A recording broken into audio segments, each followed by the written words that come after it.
매일 성경 순서에 따라 계속해서 예레미야 말씀 살펴보도록 하겠습니다. 오늘 본문 1절부터 4절까지의 말씀은 유다의 죄를 비유적으로 기록하고 있습니다. 유다의 죄가 무엇으로 기록되었다?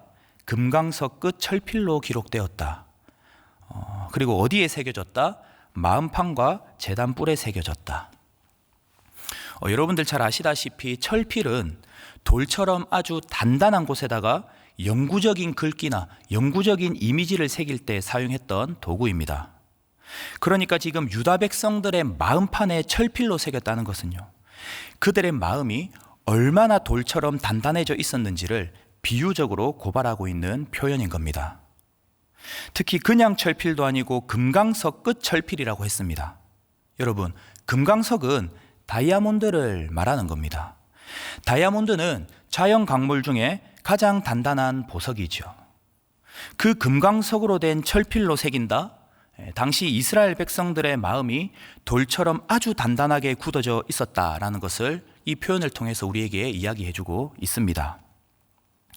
무엇보다 원래대로라면 그 마음판에 무엇이 새겨져야 되는 거죠? 하나님의 말씀이 새겨져야 되는데 지금 이스라엘 백성들의 마음판에는 하나님의 말씀이 아닌 온갖 죄와 우상에 대한 것들로 새겨져 있습니다. 자, 여러분, 마음은 의사결정이 이루어지는 곳이고요, 삶의 우선순위와 전체 방향에 대해서 말해주는 곳입니다. 이 고대 시대 때부터 마음은 인식과 결정의 기관이었습니다. 그러니까 마음은 사람에게 있어서 가장 중요한 곳이라고 할 수 있겠죠. 자, 그런데 그 마음에 온갖 죄와 우상이 새겨져 있다. 그들의 전 인격이 완전히 우상을 향해 있고 우상 숭배에 중독되어 있다는 것입니다. 온 마음과 정성과 힘을 다해서 하나님을 사랑해야 되는 이스라엘 백성들이 온 마음과 정성과 힘을 다해서 무엇을? 우상을 숭배하고 있다는 거예요. 그리고 유다의 죄가 이 마음판뿐만 아니라 제단 뿔에도 새겨졌다고 이야기하고 있습니다. 여러분, 이스라엘에게 있어서 제단 뿔은요, 하나님의 구원의 능력과 초월적 은혜를 상징하는 것이었습니다. 특히 제단 뿔을 잡는 행위는요, 하나님으로부터 용서의 은총과 보호를 갈망하는 행위였습니다. 자, 그래서 구약 성경 곳곳에 보면 이스라엘의 제사장들이 짐승의 피를 제단의 뿔에 발라서 하나님께 죄사함의 은혜를 구하고 기대를 했습니다. 자, 그런데 지금은 제단 뿔에 무엇이 새겨져 있다? 이스라엘의 죄가 새겨져 있습니다. 용서와 보호가 보장되었다고 생각한 장소에까지 그들의 죄가 스며들었음을, 그들이 굉장히 심각한 상태임을 의미하고 있는 것입니다. 자, 그리고 그 유다의 죄는 과거 세대에만 존재하는 것이 아니었습니다. 오늘 본문 2절에 보시면 그들의 자녀가 높은 언덕 위 푸른 나무 곁에 있는 그 제단들과 아세라들을 생각하는도다. 그들의 자녀가 제단과 아세라들을 생각한다. 그들의 자녀 또한 하나님이 아닌 우상만 생각하고 있다는 겁니다. 그러니까 지금 이스라엘 모든 백성들의 영적 상태가 얼마나 심각했었는지 1절과 2절 이 두 절 말씀에서 다 설명을 해주고 있습니다. 그래서 그 결과 3절과 4절을 보시면 너희들이 노략을 당할 것이고 알지 못하는 땅에서 원수를 섬기게 할 것이다. 왜? 너희가 내 노를 맹렬하게 해서 영원히 타는 불을 일으켰기 때문이다 라고 말씀을 합니다. 자, 그러니까 너희들이 우상 숭배로 나를 굉장히 화나게 했고 돌이키라고 계속해서 경고를 했음에도 불구하고 내 말을 듣지 않았기 때문에 너희들에게 엄중한 심판이 임할 것이다 라는 말씀을 하고 있는 것이죠. 자, 여러분, 이 예레미야에서 반복적으로 얘기하고 있는 이스라엘 백성들이 우상을 숭배했고 그로 인해 심판을 받게 된다. 이스라엘 백성들이 우상을 숭배했고 심판을 받게 된다. 자, 이 대목이 여러분들에게는 어떻게 묵상이 되고 어떻게 와닿습니까? 이 반복적으로 접하고 있는 익숙한 내용이다 보니까 이 부분이 종종 그리 무겁지 않게 와닿는 경우들이 있는 것 같습니다. 자, 하지만 우리는 이 경고의 메시지가 이스라엘 백성들에게만 해당되는 것이 아니라 오늘날을 살아가는 저와 여러분들에게도 동일하게 해당되는 메시지라는 것을 반드시 기억을 해야 되겠습니다. 결국 하나님이 우상숭배를 얼마나 싫어하시는지를 말해주고 있는 겁니다. 그리고 나는 어떤 우상을 섬기고 있는지, 하나님이 싫어하시는 그 우상숭배를 나는 얼마나 경계하고 있는지를 점검해 봐야 된다는 거죠. 여러분, 우상이 뭡니까? 우상을 어떻게 정의하시나요? 하나님과의 관계를 멀어지게 하는 모든 것이 우상입니다. 하나님보다 앞서는 모든 것이 우상입니다. 여러분들에게 있어서 우상은 무엇입니까? 말씀에 비추어서 자신을 돌아보는 성숙함이 우리 가운데에 있어야 하겠습니다. 더 나아가 자신을 점검하고 더 나아가 자신을 교정하는 자리까지 나아가야 하겠습니다. 자, 그리고 이어지는 본문 5절부터 8절까지의 말씀은 저주와 축복에 대해서 이야기를 하고 있습니다. 저주와 축복. 자, 그리고 저주와 축복의 기준을 어떻게 설명을 합니까? 사람을 의지하느냐, 하나님을 의지하느냐로 설명을 하고 있습니다. 그러니까 5절부터 8절까지의 말씀은 하나님이 아닌 사람을 의지하는 것에 대한 경고를 말씀하고 있는 것이라고 할 수 있습니다. 사람을 의지하는 것에는 자기 자신을 의지하는 것도 포함이 되죠. 자, 먼저 하나님 의지하기를 거부하고 사람을 의지하는 사람들은 모두 저주를 받을 것이라고 오늘 본문에서는 이야기를 하고 있습니다. 앞의 내용과 연결해서 생각해 보았을 때에 사람을 의지하는 것과 우상숭배는 밀접한 관계가 있다는 거죠. 자, 그리고 사람을 의지하는 사람들이 받게 될 저주를 어떻게 설명을 하고 있습니까? 오늘 본문 6절 말씀을 함께 읽어보도록 하겠습니다. 읽겠습니다. 시작. 그는 사막의 떨기나무 같아서 좋은 일이 오는 것을 보지 못하고 광야 간조한 곳, 건건한 땅, 사람이 살지 않는 땅에 살리라. 자, 하나님을 의지하지 않고 사람을 의지하는 사람들, 그리고 자기 자신을 의지하고 행동하는 사람들은 여호와의 저주를 받을 것이며, 메마르고 척박해서 사람이 살지 않는 광야, 그 광야에 심겨진 떨기나무 같을 것이라고 이야기를 하고 있습니다. 자, 여러분, 광야에 심겨져 있는 떨기나무는 남에게 도움이 되기는커녕 생존 자체가 항상 위협을 받습니다. 때문에 이 나무에게서 선한 것은 아무것도 기대할 수가 없습니다. 오히려 떨기나무는 말라 죽는 순간까지 끊임없이 척박한 환경에서 살아남기 위해서 안간힘을 써야 되죠. 그리고 칼빈은 광야에 있는 대부분의 떨기나무는 속이는 나무라고 했습니다.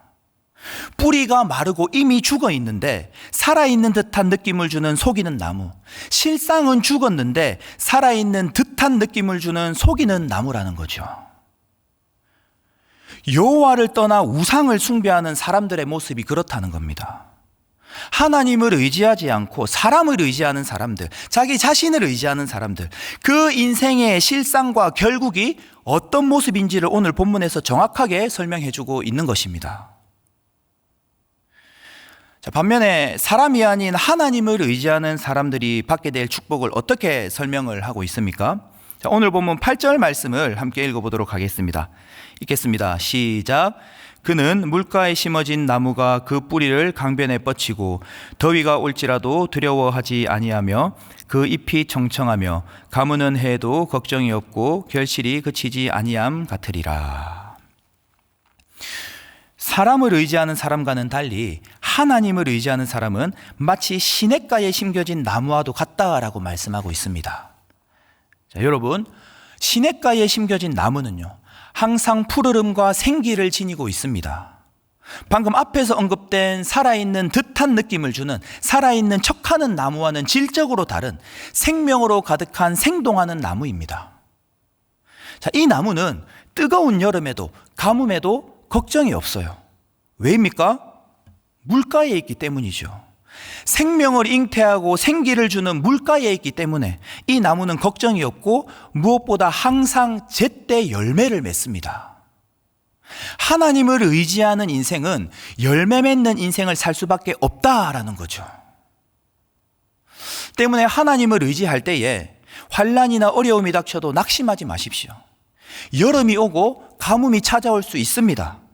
하지만 그럼에도 불구하고 시냇가에 심겨진 나무는요, 생수의 근원이신 하나님이 눈동자처럼 지키시고 보호해 주신다는 것을 더욱 믿고 의지하시기를 바랍니다. 저와 저희 부모님은 제가 대학을 진학하는 과정을 통해서 큰 교훈을 얻었습니다. 아시는 분들도 계시겠지만 저는 운동선수 출신입니다. 머리 스타일도 보면은 딱 운동선수처럼 잘랐잖아요. 네, 일반 학생들과 마찬가지로 운동선수에게 있어서 고등학교에서 대학교로 진학할 때에 그 과정은 인생에 있어서 굉장히 중요한 시기입니다. 여러분, 제가 운동하던 시절에는 실력도 중요하지만 내가 어떤 감독 밑에 있었느냐가, 어떤 감독 밑에 있느냐가 대학에 진학하는 데 있어서 너무나도 중요했습니다. 실력으로 대학을 가는 것도 맞지만 감독의 영향력이 그 이상으로 굉장히 컸었습니다. 제가 고등학교에 입학할 때에 감독님은 저와 부모님에게 원하는 대학에 꼭 보내주겠다고 약속을 했습니다. 그리고 저와 부모님은 감독님의 말을 맹신했습니다. 왜냐하면 그 세계에서 굉장히 권위가 있는 사람이었거든요. 자, 그리고 한참 나중에 제가 알게 된 사실인데요, 저희 부모님이 감독님한테 이래저래 용돈 겸 활동비도 많이 챙겨주셨더라고요. 설교 시간에 좀 조심스럽긴 하지만 사실입니다. 제 진학 문제로 대학 감독을 만나러 다녀야 되잖아요. 식사 대접도 해야 되고 차 주유비도 들어갈 거고, 그렇죠? 네, 그러니까 당연히 그 부분에 있어서 저희 부모님 입장에서는 챙겨드려야 되는 게 맞다고 생각을 하고 힘 닿는 데까지, 힘 닿는 대로 챙겨주셨다고 하더라고요. 전영주 목사 굉장히 부자였구나, 네, 이렇게 생각하시면 안 됩니다. 오해하시면 안 됩니다. 저희 부모님 그때 당시에 시골에 남의 땅을 빌려서 고추 농사 지을 때였어요. 땅이 그렇게 넓지도 않았고 고추 농사 열심히 지으셔서 저를 뒷바라지 하셨고 감독 선생님의 용돈과 활동비를 챙겨주셨습니다. 자, 그런데 제가 결과적으로는 하나님의 은혜로 목사가 되고 했지만 그때 당시 운동선수로 대학을 진학할 때는 얼마나 엉망으로 꼬였는지 모릅니다. 제 인생이. 감독님 한 사람만 믿고 부모님도 저도 나름 각자 위치에서 최선을 다했는데요, 돌아오는 것은 좌절밖에 없었습니다. 실력도 실력이지만 행정적으로 꼬이면서 당연히 진학할 거라 생각했던 학교에 가지도 못했습니다. 쳐다보지도 못했습니다. 제가 지금은 감독님을 좋은 은사님으로 기억하고 존경을 합니다. 스승의 날이 되면 연락을 해서 인사를, 안부를 전하기도 합니다. 하지만 그 당시에는 얼마나 미워하고 욕하고 원망했는지 몰라요. 자, 아무튼 그런 상황 속에서 뒤늦게나마 저와 부모님은 깨달았습니다.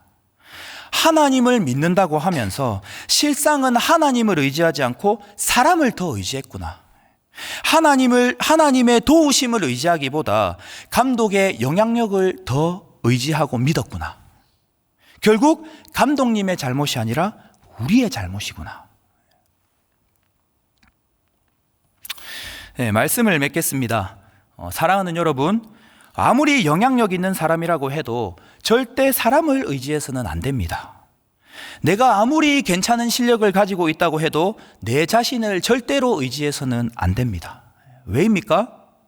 오늘 말씀의 가르침처럼 사람을 의지하는 것은 광야의 떨기나무와 같기 때문입니다. 살아있는 것 같아 보이지만 실상은 살아있는 듯한 느낌을 주는 속이는 나무이고요, 결국 열매 맺지 못하는 나무이기 때문입니다.